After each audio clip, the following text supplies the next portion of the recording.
Foli ni waleɲuman dɔn bɔ ye Mali kɔnɔ Mali kɔ kan bi ye alamisa ye marisi kalo tile 26 san 2026 Mali kunnafoni bɔlɔlɔsira lajɛbɔ ni an ka bi kunnafoni di waatiw seli aw bisimila Mali kunnafoni ka don kibaru kɛnɛ kan. Kunnafoni daminɛla bi k'a ta marisi kalo tile 26 san 1991 ma fo ka na se bi marisi kalo tile 26 san 2026 ma o bɛ bɛn san 35 o de ma ni o ye jɛmufanga nalen an ka jamana kɔnɔna ni a bɛ wele ko démocratie jɛmufanga ni yɛrɛ kɔni ɲinitɔ o kɛra sababu ye ka dan sigi an ka jamanakuntigi kɔrɔ min tun bɛ ni a bɛ wele ko Musa Tarawele ale ka fanga la min senfɛ mɔgɔ caman olu bɔnɛna u ni na o de la ni don kɔfɔta in kɔni kɛra lada ye an ka jamana kɔnɔna na don min na tasibila bɛ kɛ k'a ɲɛsin maa minnu kɔni fatura ni démocratie fanga in kɔni ɲinitɔ o la an ka jamana kɔnɔna na.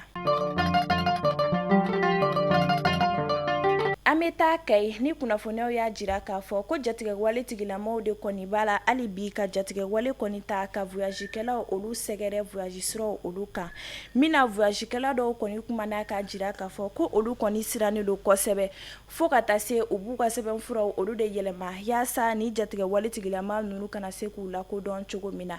fɛn min kɔni ye an ka lakana finitigilakaw ye olu kɔni cɛsirilen don kosɛbɛ yaasa u bɛ se ka taa tugu ni jatigɛwale tigilama ninnu bɛɛ la cogo min na ka se ka lakana ale sabati an ka jamana fantan naani bɛɛ lajɛlen na.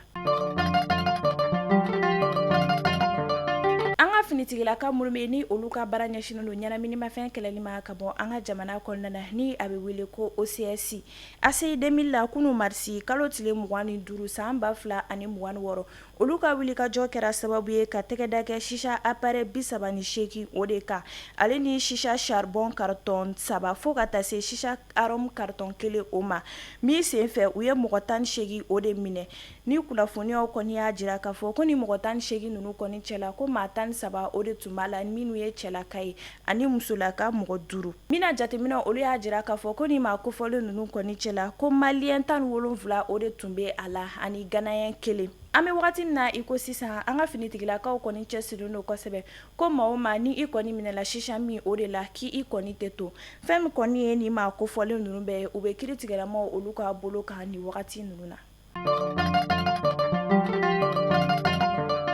Kunun marisi kalo tile 25 san 2026 o bɛnna festival mangi tago 2nan ma ni o yɛrɛ ɲɛnamayali kɔni kun tɛ dɔwɛrɛ o de ye ka an ka jamana yiridenw olu don ba la min na an ka jamana maaba caman tun bɛ a kɛnɛ kan fo ka taa se jagokɛla caman olu fana tun bɛ a kɛnɛ kan yaasa an ka faamuyali caman sɔrɔ a ko la an ka jɛ ka kɔrɔfɔ dɔ olu lamɛn ɲɔgɔn fɛ. Festival mangoro sugu hakilina ye min ye ka interprofession filière mɔgɔ bɛ baara kɛ mangoro kɔnɔ k'olu fara ɲɔgɔn kan an ka essayer kana kuma mangoro gɛlɛyaw kan parce que très généralement an b'a ye festivalw bɛ kɛ mais a caman ye kana fêtew de kɛ an fana ta ye fête in b'a la mais surtout an bɛna problèmew de ɲɛfɔ kana essayer k'a fɔ mɔgɔw ɲɛna mangoro yɛrɛ ye fɛn mun ye mangoro bɛ se ka min ladon an ka jamana kɔnɔ ani problème minnu b'a a kan an y'a jateminɛ ɲinan san kɔnɔ mangoro tɛna se ka exporter ka taa Union européenne kan donc an y'a décider ka an ka ɲinan festival min y'a tago 2nan ye k'o accès o kan n'o bɛ taa kɛ le fait que exportation tɛna se ka kɛ an ye an ka fɛnw basé transformation de kan o de la aw b'a ye festival kɛyɔrɔ la yan nɔ produit transformé baden de bɛ yen nɔ pour que k'a se k'a jira ko n'i ye mangoro ta n'ale da ma se ka exporter a kɛnɛ c'est-à-dire mangu fraîche i bɛ se k'a bayɛlɛma a bayɛlɛmali bɛ se ka fɛn caman di yan nɔ aw yɛrɛ ye standw ye an ye mangoro naw ye an ye mangoro brochettes ye an ye mangoro beurrew ye an y'a sugu bɛɛ ye donc k'o de yira maliyɛnw na maliyɛnw k'a dɔn k'a fɔ ko trésor dɔ b'an bolo an tɛ ka se ka min valoriser ka ɲɛ mais n'an y'u ye yan tan k'u yira an ka faamaw la ka tila k'u yira an ka partenaires la u bɛ se k'a dɔn k'u kan ka investir an ka mangoro la pour que a ka se ka taga ɲɛ dafara min b'a ni ɲɔgɔn cɛ c'est-à-dire fɔlɔ an tun bɛ sur 3 jours maintenant an bɛ sur 5 jours c'est-à-dire an bɛ tile 5 de la o tile 5 kɔnɔna la activité baden de prévoilen don o ye danfara fɔlɔ ye o activité ninnu na a ka ca parce que an bɛ paneliw kɛ an bɛ taga yɔrɔ wɛrɛw la yɔrɔ minnu na mɔgɔw bɛ se ka mangoro kow ladɔn yɔrɔ min na hali ni min tɛ Bamakɔ ye parce que an bɛ taga Sibi o yɔrɔw b'a la an y'a décider fana ka soirée kɛrɛnkɛrɛnnenya kɛ mangoro tɔgɔ la o soirée bɛ kɛ résidence ambassadeur d'Espagne ka résidence la o soirée kun tɛ dɔgɔrɛ ye mɔgɔw kana mangoro transformé sugu bɛɛ dun mais jɔn bɛna dun an ka faamaw yɛrɛ surtout parce que u ka se k'a dɔn fɛn minnu bɛ se ka kɛ u yɛrɛ k'a dɔn u bɛ se se ka investir à la cogo min na maintenant an y'a sɔrɔ kɛ soirée payante ye c'est-à-dire que wari min bɛ sɔrɔ a la a wari de bɛ kɛ ka sibi an ye coopérative dɔ sugandi an bɛ taa wari di olu ma u bɛ matériel san k'u yɛrɛ dɛmɛ n'a ye ka transformation kɛ n'a ye o y'a danfara dɔ ye. A tiɲɛ yɛrɛ la comme salon ta kun ye première édition ye o jama kun ma caya mais zena deuxième édition jama cayara yɛrɛ de mɔgɔw bɔra yɛrɛ de a bɛ ka taa ɲɛ yɛrɛ de. An ka baara ye mangoro jus ka mangoro kɛ jus ye a jus naturel ye an bɛ ɲamakuma kɛ an bɛ jus simple fana kɛ wolowolola min bɛ ne bolo an bɛ dugawu de kɛ mɔgɔw ka na ka na jumɛnw ka jus san jus in ka di dɔrɔn u ka na merci.